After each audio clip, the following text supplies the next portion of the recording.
Have you ever scrolled through your phone, seen a picture of a perfectly glistening dumpling or a slice of pizza with that impossibly perfect cheese pull, and wondered what it really takes to get that shot? People see the final beautiful image, the delicious plate of food, and think, what a dream job. They imagine a life of endless brunches and decadent dinners, a whirlwind tour of the best restaurants a city has to offer, and in many ways, they are right. It is a dream, but it's a dream built on hard work, early mornings, and a genuine, unending curiosity about the stories that food tells us about who we are. This isn't just about eating, it's about connecting with the soul of a place, one bite at a time. In a city like New York, that soul is incredibly complex, a beautiful mosaic of cultures, histories, and traditions, all living side by side. Every dish has a history, every chef has a journey, and every neighborhood has its own unique flavor. My job is to find those stories, to understand them, and to share them with the world. It's about honoring the hands that prepared the meal and the culture it came from. It's a responsibility I take very seriously, a mission to go beyond the surface and taste the real narrative. So what does a day in this life actually look like? It's not always glamorous. It's often a race against time, a battle with changing light, and a constant juggle between creating and connecting. It involves meticulous planning and the willingness to throw that plan away the moment a more interesting story appears. It's a blend of being a journalist, a photographer, a community manager, and of course, a very enthusiastic eater. It is a constant search for authenticity in a city that is always reinventing itself, always offering something new to discover. Let's pull back the curtain on this vibrant, chaotic, and utterly delicious world. I want to take you with me, from the first buzz of my alarm in the pre-dawn quiet to the final keystroke late at night. We'll explore the process behind the posts, the effort behind the effortless photos, and the passion that fuels this entire adventure. This is a day in the life, a journey through the heart of New York City's food scene, where every meal is a discovery and every flavor tells a story waiting to be heard. My day begins long before the sun even thinks about gracing the Manhattan skyline. The first sound I hear is the gentle chime of my 5 o'clock alarm, a signal that the digital world is already awake and buzzing with activity. Before my feet even touch the floor, my hand reaches for my phone. This isn't just a mindless scroll. It's a crucial part of my morning ritual, a way to take the pulse of the city's food scene. I check the comments and direct messages that have come in overnight from followers across different time zones. They ask for recommendations, share their own food discoveries, and react to yesterday's posts. This early morning check-in is my first conversation of the day. It's where I connect with the community that makes this work so rewarding. Reading their messages reminds me why I do what I do. Someone will tell me they visited a small, family-run restaurant I featured and had the best meal of their life. Another will share a photo of a dish they recreated from a recipe I posted. These interactions are the fuel. They provide immediate feedback and help me understand what resonates with my audience, shaping the stories I will seek out later in the day. After engaging with my followers, my attention shifts to planning. I open my digital calendar and a well-worn notebook, its pages filled with scribbled addresses and food ideas. Today's mission is a multi-borough adventure. The plan is to start in Brooklyn for a unique coffee experience, then head to Manhattan's Union Square Green Market to see what's in season, and finally, chase down a lead on a new food truck in Queens. Each location is chosen with a purpose, a piece of a larger story I want to tell about the city's diverse culinary landscape. The final part of this morning ritual is preparation. I lay out my gear for the day, my main camera, a smaller vlogging camera, extra batteries, and a portable charger. I choose my outfit carefully, something comfortable enough for walking all day but still presentable for being on camera or meeting a chef. I pack a tote bag with essentials, a water bottle, a notebook for jotting down tasting notes, and a few reusable containers, just in case I find something incredible to take home. The city is waiting, and I need to be ready for whatever deliciousness it throws my way. My first stop is a small, unassuming coffee shop tucked away on a quiet, tree-lined street in Cobble Hill, Brooklyn. This isn't one of those massive, trendy cafes with long lines and generic decor. This place is different. It's a sanctuary. As I push open the heavy wooden door, the warm, inviting aroma of freshly ground coffee beans and toasted cardamom wraps around me like a hug. The air is filled with the gentle hum of conversation and the rhythmic hiss of the espresso machine, a symphony that instantly calms the soul. This is where my day of tasting truly begins. The owner, a woman named Alara who moved here from Turkey a decade ago, greets me with a warm smile. She knows my usual order, but today I'm here to try something new she's been perfecting. It's a spiced Bosphorus latte, a creation that infuses espresso with cinnamon, clove, and a hint of orange blossom water. It's her tribute to the flavors of her childhood in Istanbul. The cafe is filled with personal touches, mismatched ceramic mugs made by a local artist, shelves lined with books on travel and poetry, and small pots of herbs growing in the windowsill. It feels less like a business and more like an extension of her home. I find a small table by the window, the perfect spot for observing the neighborhood as it slowly wakes up. For breakfast, I order the menemen scramble, a traditional Turkish dish of eggs gently cooked with tomatoes, green peppers, and onions, seasoned with paprika and oregano. It arrives in a small, hot copper pan, served with a side of thick, crusty sourdough bread for dipping. Each bite is a burst of flavor, savory, slightly sweet, and incredibly comforting. This is the kind of food that tells a story, a dish that carries generations of tradition within it. As I eat, I take out my phone to capture the moment. I don't just snap a quick picture of the food. I try to capture the essence of the place, the steam rising from my latte, the beautiful pattern on the ceramic plate, the way the morning light filters through the window and illuminates the table. I take a short video of Alara expertly pouring latte art, her hands moving with grace and precision. This isn't just about breakfast, it's about sharing the experience, the atmosphere, and the story of a passionate creator who is pouring her heart and heritage into every cup she serves. After my soul-warming breakfast in Brooklyn, the real adventure begins, the hunt for hidden culinary gems. This is my favorite part of the day, the unscripted exploration that often leads to the most amazing discoveries. While I have a general plan, I always leave room for spontaneity. New York City is a living, breathing organism, and you have to be ready to follow its lead. Sometimes the best finds are not on any map or in any guidebook. They are found by wandering down a side street or following an incredible aroma wafting from an open doorway. Today, my quest takes me towards a sprawling food hall I've heard whispers about, hidden in an old industrial building in the garment district. These food halls are modern-day bazaars, vibrant hubs where dozens of independent vendors gather under one roof to showcase their culinary creations. They are treasure troves for a food blogger, offering an incredible diversity of flavors in a single location. You can travel the world in just a few steps, from authentic Mexican tacos to hand-pulled Chinese noodles to gourmet Italian gelato. The energy is electric, a cacophony of sizzling pans, shouting vendors, and happy customers. As I navigate the crowded aisles, my senses are on high alert. I'm not just looking for what's popular, I'm searching for what's unique. I look for the vendor with the shortest menu, as it often means they specialize in doing one or two things perfectly. I listen for languages being spoken, a sign that the food might be deeply rooted in a specific culture. I watch the chefs at work, observing their technique and the passion they put into their craft. It's a form of delicious detective work, piecing together clues to uncover the most authentic and exciting eats. Eventually, I'm drawn to a small, unassuming stall in the corner. There's no flashy sign, just a handwritten board listing a few items. The vendor, an elderly woman with kind eyes, is carefully folding delicate dumplings. She tells me they are Tibetan momos, made from a family recipe passed down through generations. She explains the difference between the steamed and fried versions and insists I try her special chili sauce.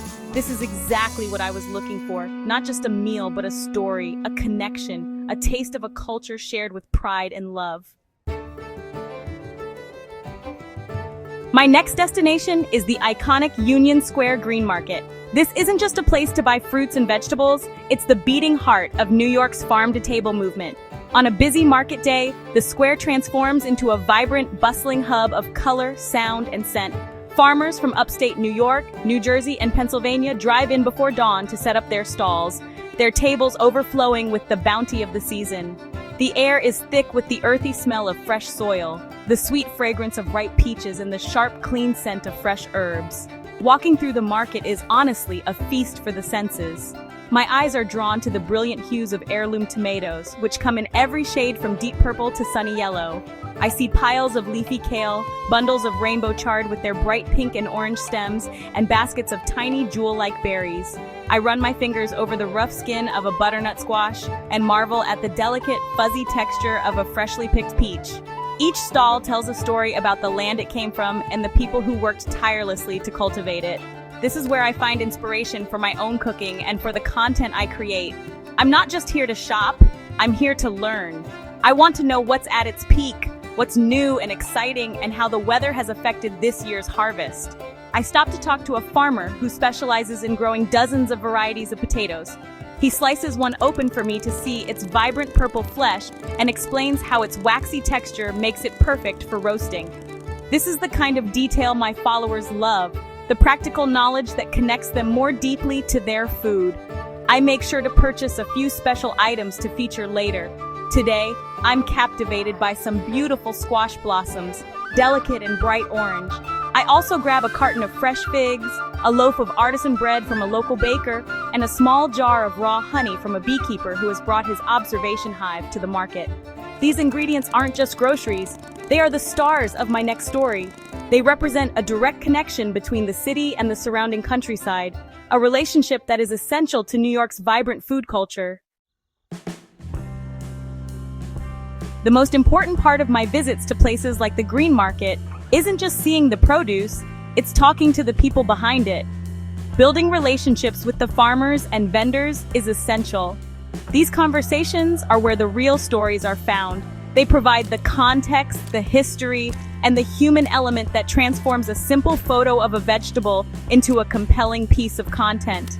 I approach a farmer standing proudly behind a mountain of Romanesco broccoli, its fractal patterns looking like a work of art from nature.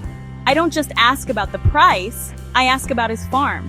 He tells me about the challenges of the recent drought and the joy of seeing this particular crop flourish despite the difficult conditions. He explains that his family has been farming this same plot of land for 3 generations, and he speaks with a quiet pride about sustainable farming practices. He shares a simple tip for cooking the Romanesco: just roast it with a little olive oil and garlic to bring out its nutty flavor. This is pure gold. It's the kind of authentic, behind-the-scenes insight that my audience craves. It connects them to the person who grew their food. These interactions are a delicate dance. You have to be respectful of their time, especially on a busy market day. I always make a purchase before I start asking too many questions, showing that I am a customer first and a content creator second. I introduce myself and my platform, explaining that I want to share their story with a wider audience that is passionate about local food. Most vendors are happy to talk. They are proud of their work and eager to share their knowledge with someone who is genuinely interested in what they do. I take notes in my small notebook, jotting down names, farm locations, and interesting anecdotes. I ask for permission before taking a photo of a vendor, wanting to ensure they are comfortable. Capturing their portrait alongside their produce adds a powerful human touch to the story. It puts a face to the food we eat, reminding us that it doesn't just magically appear in the grocery store, it is the result of someone's hard work, dedication, and deep connection to the land. These conversations are the bridge between the farm and the city table. Documenting the day is a continuous, multi-layered process that goes far beyond just taking pretty pictures of food. For every dish I taste and every vendor I meet, I am thinking like a storyteller. How can I capture this experience in a way that makes my followers feel like they are right here with me? It involves a combination of photography, videography, and meticulous note-taking. At the Tibetan Momo stall, for example, I don't just shoot the finished plate. I take photos of the ingredients, the woman's hands as she expertly folds the dough, and the steam rising from the bamboo baskets. Each shot is composed with intention. I think about lighting, angles, and background. Natural light is always my best friend, so I'll often choose a seat by a window or take my food outside if possible. I use my professional camera for high-quality hero shots that will be the centerpiece of a blog post or Instagram feature. But I also use my phone for more casual behind-the-scenes content for my Instagram stories. These short video clips of me taking my first bite, of the sizzling sounds from a food truck, of the bustling market, create a sense of immediacy and intimacy. While the visual element is key, the words are just as important. Throughout the day, my notebook is my constant companion. I'm not just writing down what I'm eating, I'm capturing sensory details. What does it smell like? What is the texture? What memories or feelings does the flavor evoke? I write down direct quotes from the chefs and farmers I speak with, preserving their voice and their story. These notes are the raw material for the captions and blog posts I will write later. They ensure that I remember the small, specific details that bring a story to life. Crafting the narrative begins right there on the street. As I'm experiencing something, I'm already thinking about the angle of the story. Is this about a family preserving a tradition? Is it about a young chef innovating with local ingredients? Is it about the incredible diversity of a single neighborhood? By the time I head home, my camera's memory cards are full and my notebook is brimming with ideas. The physical journey of tasting and exploring is done, but the creative journey of shaping that experience into a compelling story is just beginning. The sun may have set over the city, but my workday is far from over. The late night hours are when the second half of my job truly begins. This is the quiet, focused time when I transform the day's chaotic collection of photos, videos, and notes into polished, engaging content. I unload my memory cards onto my computer and the selection process starts. I might have taken 200 photos today, but only 5 or 6 will make the final cut for a single Instagram post. I look for the images that are not only beautiful, but also tell the story most effectively. Once the photos are selected, the editing process begins. This isn't about altering the reality of the food, but enhancing it. I adjust the lighting to make the dish look as delicious as it did in person. I sharpen the focus, and I crop the image to create a more powerful composition. For videos, the process is even more intensive. I sift through clips, cutting them together to create a dynamic narrative, adding background music and writing captions. This meticulous work can take hours as I tweak every detail until it feels just right. The goal is to make the viewer feel the energy and taste the flavors through their screen. While editing, I am also writing. I pull out my notebook and begin to craft the story for my blog or a longer Instagram caption. I weave together the sensory details, the conversations with the vendors, and the history of the dishes. I try to write in a way that is both informative and personal, sharing not just the facts, but also my own genuine excitement and emotional response to the food. I want my followers to learn something new, but I also want them to feel my passion. This is where the connection deepens, turning a simple food post into a shared experience. Finally, long after midnight, with a new post scheduled to go live in the morning, I circle back to where my day began, engaging with my community. I spend another hour responding to comments on my latest posts, answering questions, and thanking people for their support. This constant loop of communication is vital. It builds loyalty and fosters a sense of community around our shared love for food. As I finally shut down my computer, my mind is already buzzing with ideas for tomorrow. In New York City, the story of food is endless, and I am ready to capture the next chapter. To be a food blogger in New York City is to be in a constant state of delicious pursuit. It is a lifestyle fueled by an insatiable curiosity and a deep love for the stories that food tells. The city's appetite is endless, and its culinary landscape is a dynamic, ever-shifting tapestry of innovation and tradition. One day, you are documenting a century-old recipe in a family-run bakery in the Bronx, and the next, you are tasting an experimental dish from a rising star chef in a sleek downtown restaurant. The sheer diversity is both the greatest challenge and the ultimate reward. This work demands more than just a good palate. It requires the stamina of a marathon runner, the eye of a photographer, the curiosity of a journalist, and the heart of a community builder. There are days when the weather is bad, the lighting is terrible, and a planned story falls through. There are nights spent staring at a computer screen, fueled by coffee, trying to find the perfect words to do justice to an incredible meal. It's a hustle, a grind, and it requires a level of dedication that goes far beyond a simple hobby. But the rewards are immeasurable. They come in the form of a connection with a chef who is grateful that you see the soul in their food. They come from a follower who tells you they discovered their new favorite neighborhood spot because of your recommendation. They come from the simple, profound joy of tasting something so perfectly crafted that it silences you for a moment.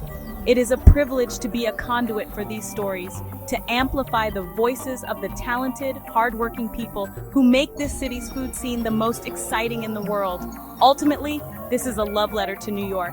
It's a celebration of its resilience, its diversity, and its boundless creativity, all expressed through the universal language of food. Every plate, from a humble street cart hot dog to an elaborate tasting menu, is a part of the city's grand narrative. My job is to simply listen, taste, and share that story with the world, one delicious, unforgettable bite at a time. And tomorrow, I get to wake up and do it all over again. I wouldn't have it any other way.